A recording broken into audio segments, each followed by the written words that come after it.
산다는 것은 여러 가지 광풍을 많이 만나는 것을 의미합니다. 저도 이민자의 부모님 밑에서 자라났고, 또 우리 성도님들 뵐 때마다, 이민의 삶을 살아가는 여러분들을 뵐 때마다 얼굴에, 머리에 그 수많은 이야기할 수 없는, 나눌 수 없는 많은 광풍을 지나오셨음을 그렇게 보게 됩니다. 참 세월이 빠르죠? 캐나다 밴쿠버 오신 지 5년, 10년, 또 어떤 분들은 40년, 50년 되신 분들도 계시는데, 어느덧 머리가 하얗게 되고 얼굴에 주름이 하나씩 하나씩 늘어가는 것이 우리의 삶에 찾아오는 광풍 때문인지 아닌가 하는 생각을 해봅니다. 우리 성도님들 광풍 많이 만나 보셨죠? 물질 때문에 참 애쓰는 모습, 물질이 좀 있다 생각하면 건강에 적신호가 또 찾아오고, 좀 만사 오케이다 싶으면 또 자식들 문제가 또 올라오고, 그리고 좀 이제 모든 광풍이 지나갔나 싶으면 저 멀리서 또 광풍이 오는 그런 모습을 보는 것이 우리 인생이 아닌가 하는 생각을 해봅니다. 오늘 좀 광풍 이야기를 하려고요. 오늘 본문의 말씀은 우리가 잘 아는 말씀으로 예수님과 제자들이 배를 타고 바다에 나가셨는데 광풍이 찾아온 거죠. 예수님은 한곁에 주무시고 계시고 제자들은 죽겠다 난리를 피는 가운데, 주님, 우리가 죽게 되었으니 좀 뭐 하시는 겁니까? 라는 간구를 통해 그 광풍을, 바람을 잠잠하게 하신 이야기가 오늘 본문의 이야기입니다. 오늘 이 사건은 요한복음만 빼놓고는 마태, 마가, 누가복음 3복음서에서는, 공관복음서에서는 다 이야기하고 있는 언급되어진 사건으로 2000년 전 초대교회나 오늘 우리들에게나 너무나 잘 알려진 사건입니다. 그렇다면 광풍은 왜 일어납니까? 광풍은 왜 일어난다 생각하십니까? 저도 하나님 앞에 기도할 때마다 좀 광풍을 없애주세요 기도합니다. 그런데 왜 광풍이 일어나고, 그리고 오늘 본문에서 이야기하는 것처럼 광풍이 일어나는 이유가 어디에 있느냐 하는 부분이죠. 결론적으로 말씀을 드리면 오늘 본문에서 말씀하신 광풍의 문제는 믿음의 문제와 연관이 있다 하는 것을 성경은 우리에게 말씀하십니다. 광풍이 왜 일어나느냐? 하나님께서, 주님께서 저와 여러분들의 믿음을 보시기 위해 광풍이 일어난다, 그렇게 이해하시면 됩니다. 광풍은 이해하려고 하시면 안 됩니다. 이해 안 돼요. 태풍이 일어나는데 뭐 과학자들은 이래저래 예측을 하고 과학적으로 해석을 하지만, 그러나 100% 해석은 불가능하죠. 그리고 우리가 잘 아는 것처럼 광풍의 문제를 우리가 해결할 수 있습니까? 없습니까? 우리 인생에 찾아오는 수만 가지의 광풍을 우리가 해결할 수 있어요? 없어요? 없어요. 이것이 우리의 딜레마입니다. 해결할 수 없기 때문에 광풍인 거죠. 그러므로 오늘 이 본문의 말씀을 통해 광풍은 오늘 나의 믿음과 연관이 있다 하는 것을 기억하시고, 두 부류의 인생입니다. 광풍을 바라보는 인생이 있고요, 광풍 속에 역사하시는 하나님의 손길을 경험하는 믿음이 있습니다. 광풍을 보지 마시고 왜 광풍이 일어났는지, 그것은 오늘 말씀처럼 나의 믿음과 연관이 있다 하는 것을 살펴보시는 가운데, 이해 안 되는 광풍 속에 좌절 절망하지 마시고 믿음으로 우뚝 일어서시는, 승리하시는 저와 여러분들이 되시기를 바랍니다. 광풍을 맞이할 준비 되셨고 극복할 준비 되셨습니까? 그런데 오늘 본문을 보게 되면 광풍을 만난 제자들의 믿음이 주님 앞에 칭찬을 받은 믿음입니까? 아니면 책망을 받은 믿음입니까? 예, 책망받은 믿음입니다. 광풍을 만났던 제자들이 정말 주님 앞에 칭찬받는 믿음이 아니라 책망을 받을 수밖에 없었음을 우리는 기억해야 합니다. 그렇다면 광풍을 만난 모든 사람들이 주님 앞에 책망을 받았나요? 아닙니다. 복음서를 보게 되면 책망을 받았던 사람들도 있지만 칭찬을 받았던 사람들도 있습니다. 로마 백부장은 우리 주님께서 말씀하시기를 이스라엘의 이만한 믿음을 내가 보지 못했다, 아주 칭찬하셨습니다. 가나안 여인은 정말 그 믿음을 우리 주님 귀하게 보시고 너의 믿음이 너를 구원하였다라고 칭찬까지 하셨습니다. 그렇다면 우리가 신앙인이라면 정말 소중하게 여겨야 할 믿음의 문제, 결론적으로 말씀을 드리면 광풍이 있느냐 없느냐의 문제가 아니라 오늘 우리가 가장 돌아봐야 할 것은 내 안에 주님이 기뻐하시는 믿음이 있느냐 없느냐를 돌아보는 것이 더 중요하다는 것을 오늘 본문을 통해서 말씀하고 있습니다. 사람들은 광풍 이야기를 많이 합니다. 광풍이 우리를 살릴 수도 있고 죽일 수도 있고 광풍에 집중된 삶을 대부분 사람들이 살아갑니다. 그러나 성경은 광풍이 아니라 우리를 살리시는 분은 누굽니까? 살아계신 하나님, 그 주님이 우리를 붙들고 계시느냐 그렇지 않느냐의 문제지. 그렇다면 오늘 예배 가운데 저와 여러분들의 믿음을 다시 한번 하나님 앞에 점검하는 귀한 시간이 되시기를 바랍니다. 독일에 세계적인 신학자가 있었습니다. 본 헤퍼라는 사람이 있었는데 아마 아시는 분은 아실 겁니다. 제2차 세계대전 히틀러를 암살하는 그 일에 가담하여 결국 체포가 되어서 2차 세계대전 끝나기 바로 직전 독일 감옥에서 결국 교수형으로 생을 마감한 본 헤퍼라는 유명한 신학자가 있습니다. 제가 공부했던 리전 칼러지에도 졸업을 하면 본 헤퍼가 쓴 책을 하나 선물 받기도 했습니다. 참 잘 알려진 신학자인데 이분이 2차 세계대전이 한참 진행 중인 가운데 미국을 방문하여 유니온 신학교에서 강의를 하고 많은 사람들이 이 본 헤퍼를 이야기하기를 독일로 돌아가지 마세요. 돌아가면 죽습니다. 이 본 헤퍼가 많은 사람들이 독일로 돌아가지 말라는 그 권면을 뿌리치고 이분이 사랑하는 신학생 여러분, 교수 여러분, 내 인생의 목적은 사느냐 죽느냐가 아닙니다. 내 인생의 목적은 하나님 앞에 믿음으로 사느냐 살지 않느냐, 그것이 중요합니다. 그래서 모든 사람들이 만류함에도 불구하고 뿌리치고 독일로 돌아가 결국에는 2차 세계대전이 끝난 종전 바로 직전 39살 나이로 생을 마감하고 맙니다.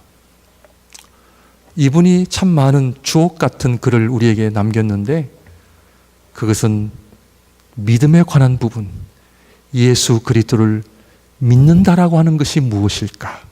그것은 바로 예수 그리스도의 제자로서 살아가는 것을 많이 강조했던 신학자였습니다. 사랑하는 성도 여러분, 우리의 관심은 무엇입니까? 사느냐 죽느냐가 아니라 내가 하나님 앞에 얼마나 온전한 믿음을 가지고 사느냐입니다.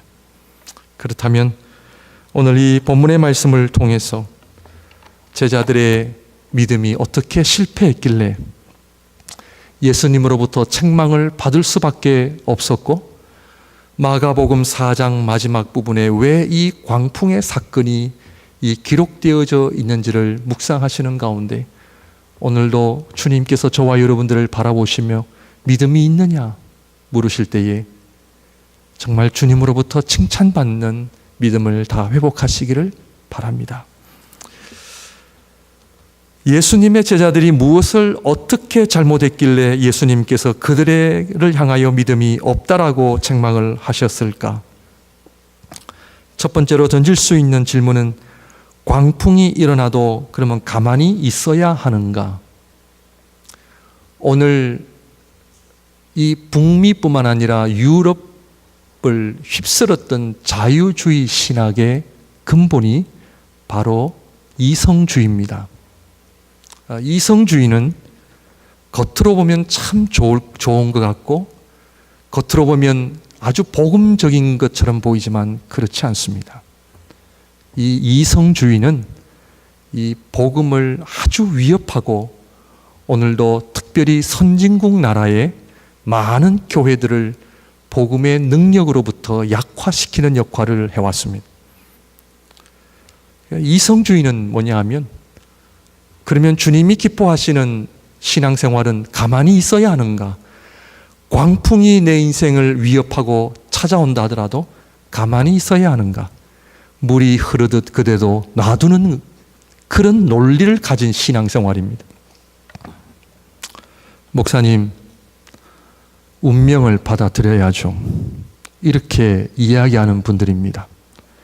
아주 신앙생활을 잘 하시는 것 같지만 그렇지 않습니다. 우리 신앙생활은 운명주의를 주장하는 것이 아닙니다. 물이 흐르듯 가는 것, 이것이 바로 이성주의가 이야기하는 주장하는 그런 믿음의 잘못된 모습입니다. 우리가 하나님 앞에 할 수 있는 것은 아무것도 없다. 그냥 물이 흘러가는 대로 내버려 둬야 한다. 이것이 믿음입니까? 내 인생에 수많은 광풍이 찾아왔을 때에 그냥 내버려 두는 겁니다. 아닙니다. 광풍으로 말미암아 지금 배가 뒤집혀지는 그런 상황 속에 제자들은 어떻게 해야 하는가? 가만히 서야 하는가? 오늘도 신앙생활 가운데 하나님께서는 저와 여러분들 삶에 수많은 광풍을 보내주심에도 불구하고 가만히 있는 분들이 계십니다. 그냥 받아들이는 것, 그것은 하나님이 기뻐하시는 신앙생활이 아닙니다. 광풍이 일어난다고 하는 것은 내가 하나님 앞에 깨어 있어야 함을 의미합니다. 우리 가정 안에, 우리 교회 안에 광풍이 찾아오고 있습니까? 내가 영적으로 하나님 앞에 깨어 있으라는 사인입니다. 오늘날 건강에 많은 위험이 있습니다. 아픔이 있습니다. 건강하던 아빠가 엄마가 갑자기 건강 악화로 쓰러집니다. 그것은 운명으로 받아들여야 될 것은 아닙니다. 하나님 앞에 영적으로 깨어있음을 의미합니다. 사랑하는 성도 여러분, 지금 세상은 광풍으로 지금 난리들입니다. 미국과 북한이 지금 비핵화라는 조건으로 협상을 하지만 강단을 통해서 정치적인 이야기를 제가 드리는 것이 아니라 이 세상은 두 사람이 어떻게 만나 무슨 이야기를 나누냐에 따라 세상이 평화스럽고 위협되어지는 것이 아닙니다. 하나님의 백성들은 영적인 눈으로 바라봐야 됩니다. 지금 세상은 보통 광풍이 불고 있는 것이 아닙니다. 하나님의 백성들이 어떤 광풍이 우리의 삶을 위협하고 있는지 알아야 합니다. 두 번째로 취할 수 있는 가능성은 난리법석을 떨었던 제자들. 그러면 난리법석 떨지 말고 점잖하게 와서 주님 앞에 이 사실을 이야기해야만 했는가? 이 얘기는 뭐냐 하면 오늘날 교회 안에 광신자처럼 믿지 말라는 그런 가치관이 이 서구 사회의 지배적입니다. 우리 한국 교회가 서구 교회를 닮아가고 있습니다. 신학교에서 우리 한국 신학생들이 통성으로 기도하면 신학 교수님들이 놀랍니다. 우리 하나님은 그렇게 통성 기도 안 해도 묵상 기도에도 다 들으시는 하나님이시라고 통성 기도를 못하게 하는 신학교도 있습니다. 하나님을 믿되 광신자처럼 믿지 말라는 거예요. 신앙생활 할 때 점잖게 신앙생활 하자는 거예요. 예배도 점잖게 좀 예배를 드리면 좋은데 왜 이렇게 난리법석이냐는 거예요. 성도님들, 그렇다면 항상 난리법석을 떨어야만 예배고 진정한 신앙생활이냐? 아닙니다. 제가 그거를 말씀드리는 것이 아닙니다. 오늘날 우리 한국교회가 가지고 있는 장점이 있습니다. 새벽 기도회, 철야 기도회, 금식 기도회, 우리 인생에 온갖 종류의 광풍이 찾아올 때마다 우리 한국교회는 기도했던 교회였습니다. 하나님을 향하여 주여라고 부르짖으며 기도했던 교회였습니다. 그런데 30년 전부터 잘 살게 되면서 난리법석 떨지 말자는 거예요. 목사님, 점잖하게 예배 드려도 되는데 왜 우리를 이렇게 힘들게 하냐는 거죠.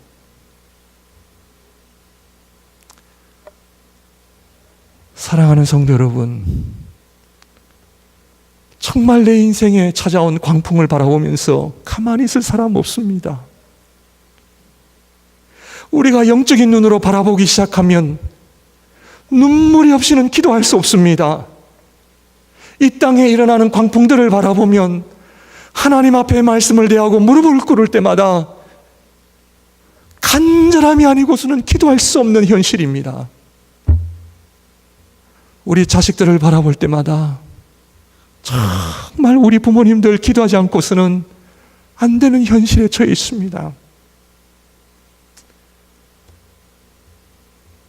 제자들이 광풍 앞에 난리법석을 떨은 것이 잘못입니까? 아닙니다.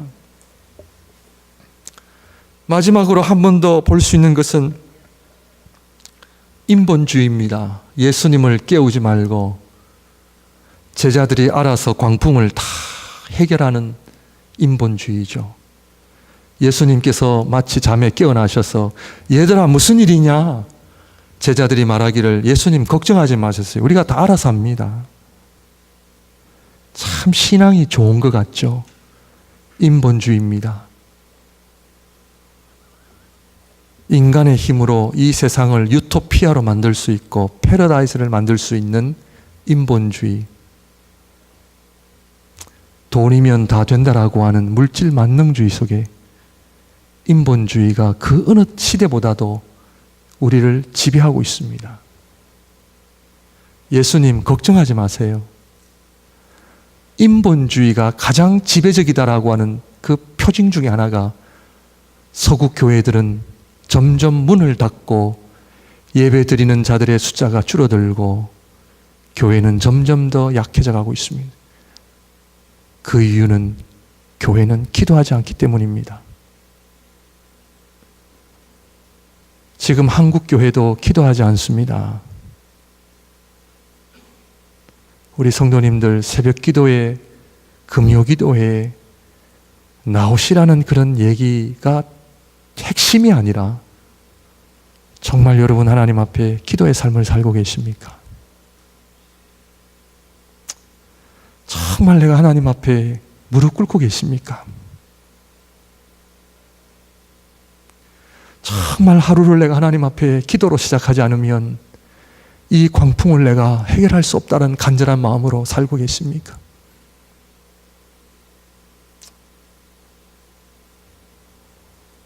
이 광풍의 문제 보통 문제가 아닙니다.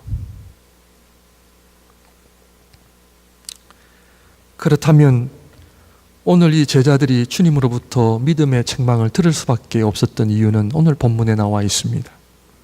제자들이 뭐라고 얘기했느냐 하면 38절입니다. 예수께서는 고물에서 베개를 베고 주무시더니 제자들이 깨우며 이르되 선생님이여 우리가 죽게 된 것을 돌보지 아니하시나이까. 성경을 잘 보시면 아주 지극히 당연한 보통의 모습이죠. 마태복음, 누가복음을 찾아보면 이 본문을 좀 더 간단하게 표현을 했습니다. 우리가 죽겠나이다. 우리가 죽을 지경인데 예수님 뭐 하십니까? 라는 그런 어투죠. 영어 성경을 보면은 Don't you care? Don't you care that we are dying? 우리가 죽는데 예수님 상관하지 않으실 겁니까?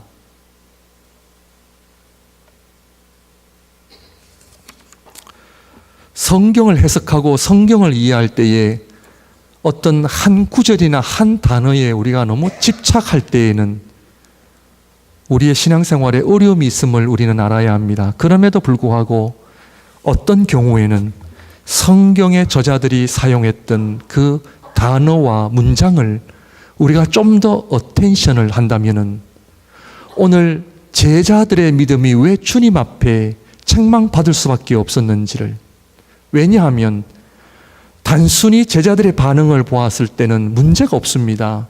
어느 인간이라도 저라도 똑같은 이야기를 했을 겁니다.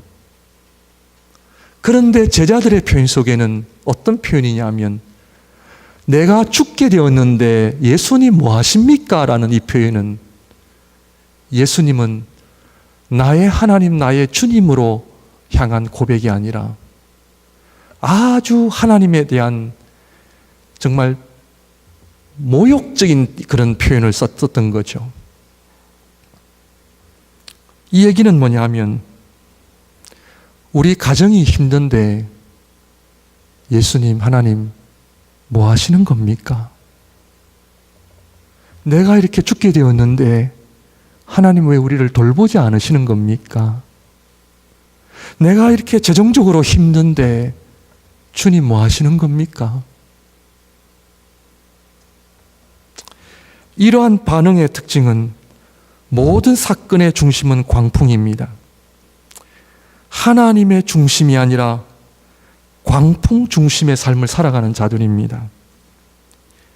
이것이 나에게 이익이 되느냐 손해가 되느냐에 집중되어져 있습니다. 내가 보기에 평안하면 은혜가 되고 내가 보기에 고난과 시험이 찾아오면 이것은 은혜가 되지 않는다라고 판단을 내리는 인간 중심의 신앙생활입니다. 광풍에만 집중을 하다 보면 우리는 하나님을 판단하기 시작합니다. 하나님은 계시지 않는다. 하나님은 우리 가정을 사랑하지 않으신다. 하나님은 나에 대한 관심을 가지고 계시지 않는다. 모든 출발이 광풍입니다. 모든 출발이 나의 어려움입니다.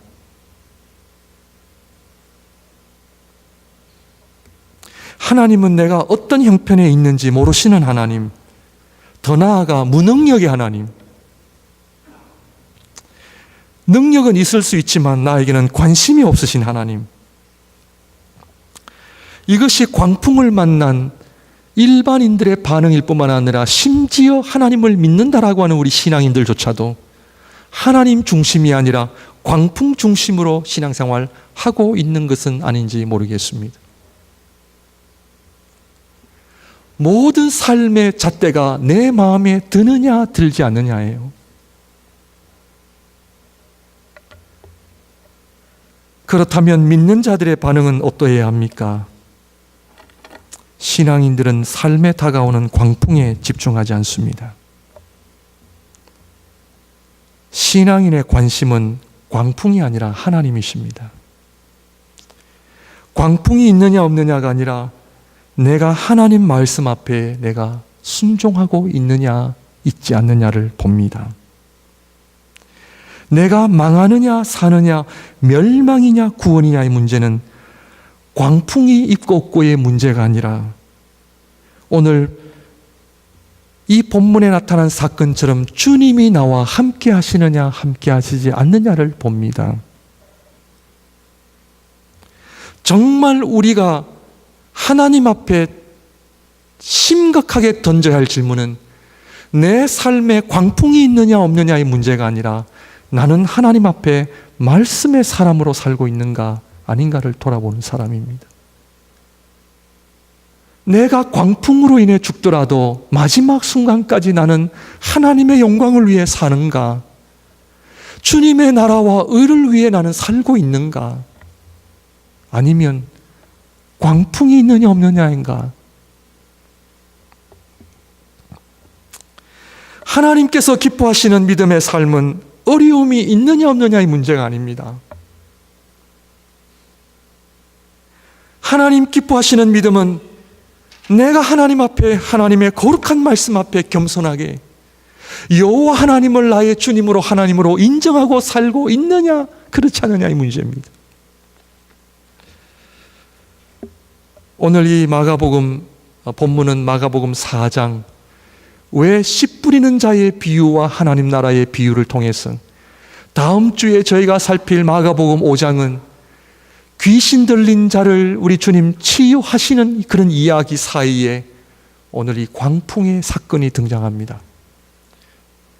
성도님들, 우리가 알아야 할 것은 사복음서 중에 제일 먼저 기록된 것이 마가복음이에요. 마가복음의 저자였던 이 마가가 왜 이 광풍의 사건을 씨 뿌리는 자의 비유 사이에, 귀신을 쫓아내는 그 사건 사이에 이 광풍의 사건을 기록했을까? 그것은 바로 우리의 삶을 위협하는 진정한 광풍은 눈에 보이는 광풍이 아니라 이 땅에 말씀으로 오신 예수 그리스도, 너희는 먼저 그의 나라와 그의 의를 구하라 하신 예수님의 말씀처럼 지혜로운 자는 하나님의 말씀을 듣고 그대로 순종하는 자, 비가 오고 바람이 불어도 무너지지 않는 반석 위에 지은 집과 같다는 그 말씀처럼 오늘 우리를 위협하는 것은 핵이 아니라, 물질이 아니라, 날씨가 아니라, 재해가 아니라 만유의 주요 만왕의 왕이신 그리스도께서 이 땅에 인간의 몸을 입고 이 땅에 오신 예수 그리스도를 영접하지 않을 뿐만 아니라 하나님의 말씀을 우리는 온전한 그 권위를 인정하지 않는, 하나님의 말씀 앞에 겸손하게 엎드리지 않는 것이 우리를 더 위협하는 광풍임을 마가복음은 우리에게 이야기하고 있습니다. 누가 말씀 앞에 엎드립니까? 씨 뿌리는 자의 비유를 통하여 30배, 60배, 100배의 결실은 누가 맺습니까? 하나님의 말씀이 진리임을 아는 자, 날마다 날마다 하나님의 말씀 앞에 자기를 죽게 복종시키는 자,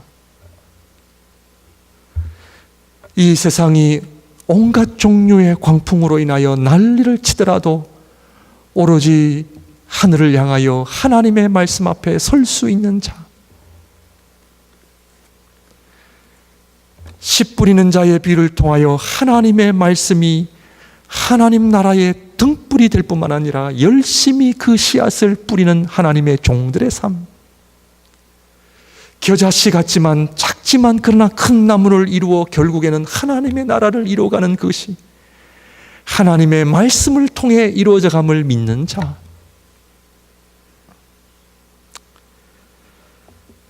그것이 바로 오늘 이 광풍이 주는 믿음의 열쇠입니다.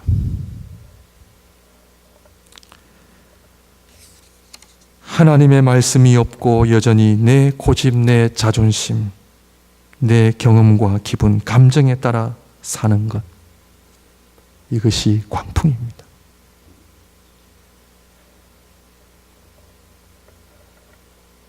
예수님, 우리가 죽게 되었는데 왜 가만히 계시는 겁니까? 주님을 향한 믿음이 없는 고백이죠. 우리 주님 주무시고 계셨음에도 불구하고 다 알고 계셨습니다. 이미 알고 계셨습니다. 우리 전지전능하신 하나님은 우리 가정의 형편 다 아시고 내 마음의 깊은 것까지도 다 감찰하시고 모든 것을 다 알고 계시는 하나님, 그런데 왜 광풍이 찾아올까요? 하나님 앞에 눈을 돌리기 위함입니다.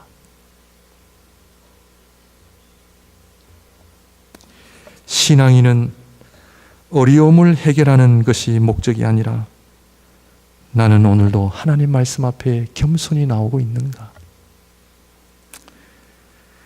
나는 오늘 하루도 하나님의 나라와 영광을 위해 살고 있는가? 하루를 살더라도 나는 하나님의 말씀에 빛에 사로잡혀 있는가? 하루를 살더라도 하나님의 영광에 나는 사로잡혀 있는가?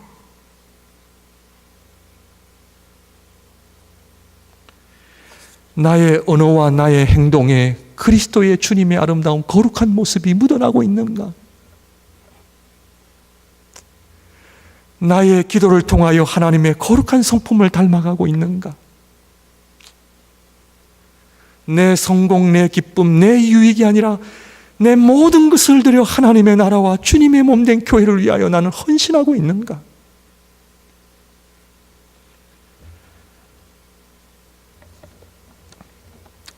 그렇다면 왜 광풍을 허락하십니까? 두 가지만 살펴보도록 하겠습니다. 주님께서 우리에게 광풍을 허락하시는 이유가 있죠. 오늘도 본문을 보게 되면 우리 주님께서 그 광풍은 우연으로 일어난 사건이 아니라 거기에는 목적이 있는 광풍입니다. 사랑하는 성도 여러분, 저희들은 운명주의자들도 아니고 우연을 믿는 자들도 아닙니다. 하나님의 섭리하심을 믿는 자들이라면 우리 삶에 일어나는 모든 일들은 그냥 일어나지 않습니다. 거기에는 하나님의 의도와 하나님의 목적이 다 있습니다. 왜냐하면 나의 머리카락까지 다 세신 바 되었고 하나님의 뜻이 아니면 새 한 마리도 땅에 떨어지지 않기 때문입니다. 이러한 주님의 능력을 믿으십니까? 광풍이 왜 일어납니까? 왜 어려움이 다가옵니까? 왜 시험이 다가옵니까? 첫째로 광풍을 허락하시는 이유는 그 광풍 앞에 우리 인간의 무능과 무지함을 깨닫게 하시기 위함입니다. 그 광풍 앞에 우리는 아무것도 할 수 없습니다. 성경을 보거나 신앙생활을 하면 두 가지입니다. 나는 할 수 있는 것이 아무것도 없다. 둘째는 하나님께서 하셔야 된다는 겁니다. 여러분, 우리 마음대로 인생 사신 분 계십니까? 아무도 없습니다. 자연이 불어오는 바람, 그 파도 앞에 우리 인간은 속수무책입니다. 아무것도 할 수 없습니다. 제자들이 주님 앞에 고백했던 Don't you care that we are dying이 아니라 주님, 우리를 긍휼히 여겨 주소서. 광풍 앞에 어찌할 수 없는 이 인간의 연약함, 무기력함, 무능함을 용서하여 주시옵소서.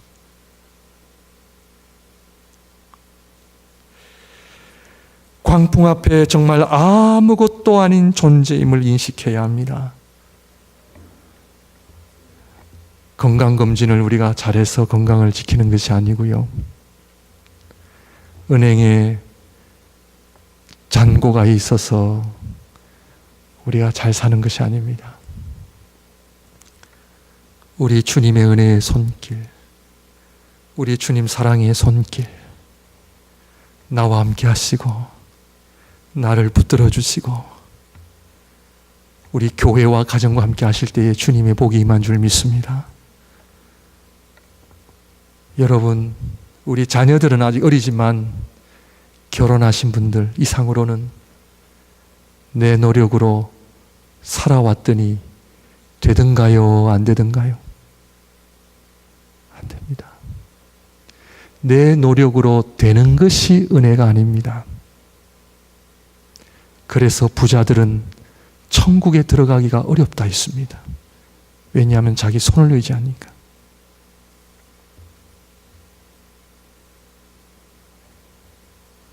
오늘 본문에 등장하신 우리 예수님 누구십니까? 하나님이십니다. 믿으십니까? 그 하나님이 우리와 함께 하신다면 돼요? 안 돼요? 돼요? 안 돼요? 안 될 것 같아요. 믿음이 없는 제자들처럼 깨우셔야 되는 그런 불신앙의 모습들을 하고 계십니까? 우리 주님 다 아세요. 이 광풍을 통해 우리 주님이 원하시는 게 뭐예요? 주님 앞에 엎드리는 거예요. 아무것도 할 수 없습니다. 아무것도 할 수 없습니다. 우리 가정, 우리 남편, 아내, 자식들 아무것도 할 수 없습니다. 그럼 뭐 해야 되나요? 하나님과의 관계를 회복하셔야 됩니다. 나의 믿음이 어디에 있는지 점검하셔야 됩니다. 예배 열심히 나오고 헌금 생활해도 안 하는 것보다는 낫지만 오늘 우리 주님 재림하실 때에 우리의 믿음을 보신다 하셨습니다. 정말 주님과의 관계가 회복이 되셨습니까?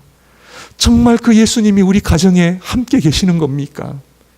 우리 부부 사이에 그 주님이 계십니까? 그 주님이 우리 교회와 함께 하십니까? 그러면 걱정하지 마세요. 광풍이 우리를 어떻게 하지 못합니다. 주님이 나와 함께 하시느냐가 더 중요한 문제잖아요. 열심히 돈 번다고 되나요? 안 돼요. 우리 자식들 끝까지 내 울타리에 가둔다 해가지고 되나요?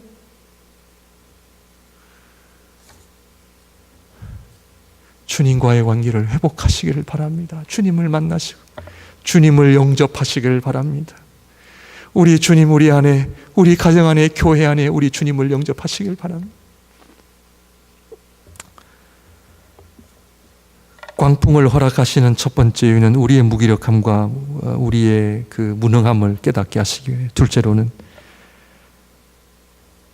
오늘 본문의 마지막 절처럼 그들이 41절입니다. 그들이 심히 두려워하여 서로 말하되 그가 누구에게 바람과 바다도 순종하는가 하였더라.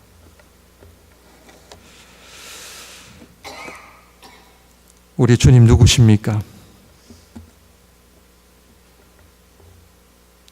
오늘 본문의 결론은 우리 주님은 누구십니까? 하죠.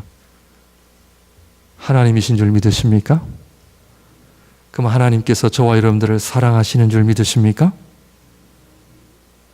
얼마나 사랑하시는지 아세요? 죽기까지 사랑하시는 하나님. 제자들 말처럼 Don't you care? 전지전능하신 하나님, 우리를 사랑하신 하나님이 우리를 케어하지 않으시겠습니까? 하시겠습니까?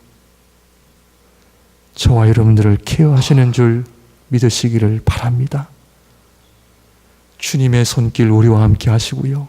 우리의 가정 함께 하시고요. 우리 주님의 몸된 교회 함께 하시는 줄 믿습니다. 왜냐고요? 우리 주님 하나님이시기 때문이잖아요. 다 안다, 내가 다 안다, 내가 다 안다. 너의 눈물, 너의 아픔 내가 다 안다는 거예요. 아신다는 거예요. 부부가 한평생 20년, 30년, 50년을 살아도 남편의 마음, 아내의 마음 압니까? 모릅니까? 참 특이해요. 네. 저도 20년이 넘어가지만 여전히 모른다 그래요. 네, 모른다 그래요. 사람을 아는 거 쉽지 않습니다. 자, 묻겠습니다.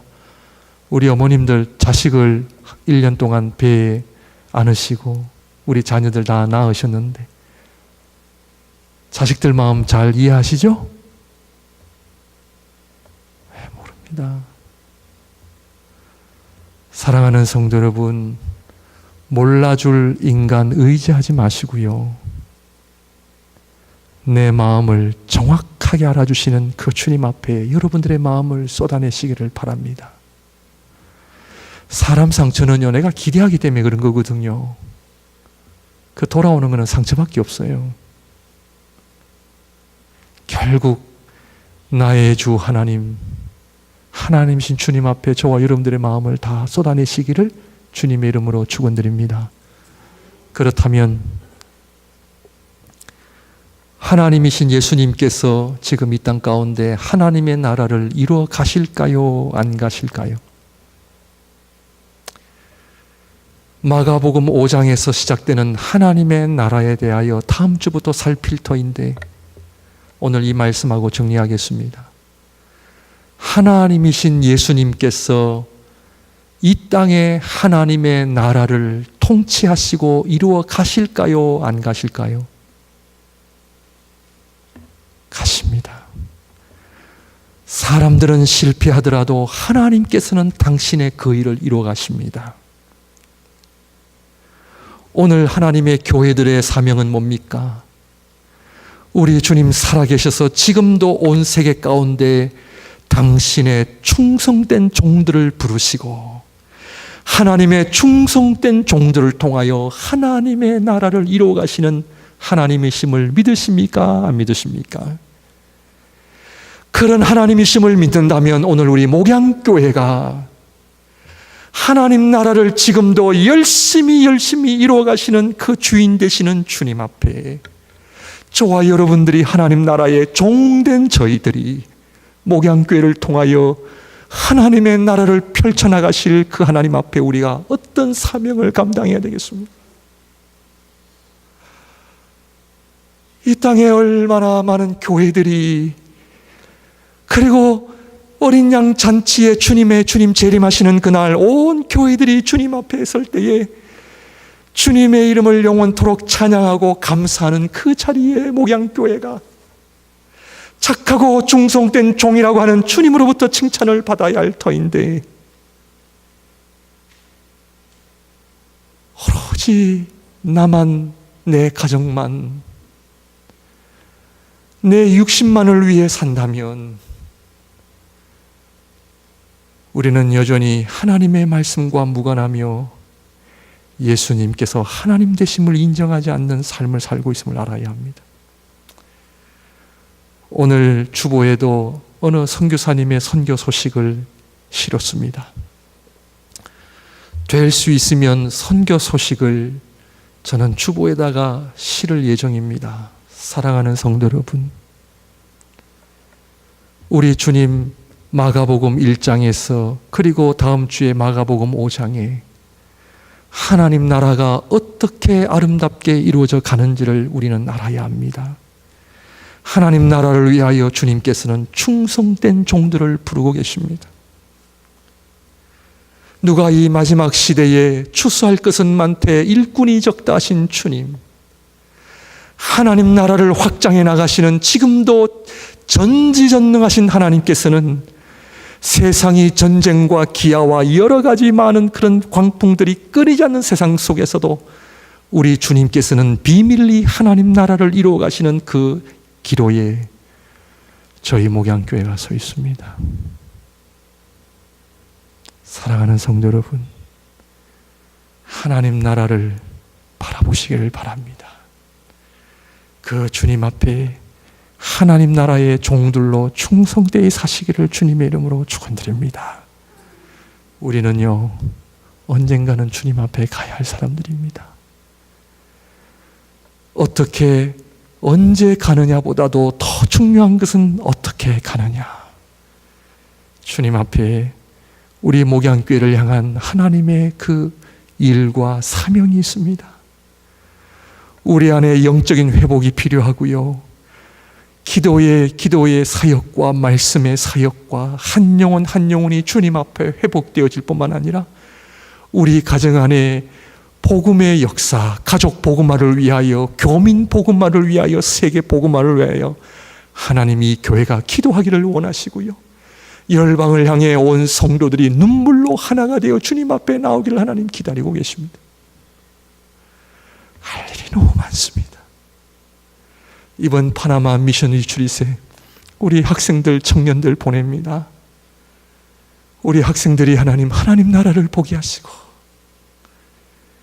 이 땅에 불어오는 광풍에 의해서 쓰러지는 인생들이 아니라 믿음으로 우뚝 일어설 수 있는 우리 자녀들 다 될 수 있도록 우리 모든 성도님들이 뒤에서 정말로 기도로 물질로 목양교회가 우리 주님께서 주시는 땅 끝까지 이르러 복음의 증인이 되란 그 주님의 사명 앞에 우리가 나아가기를 소원합니다. 기도하겠습니다.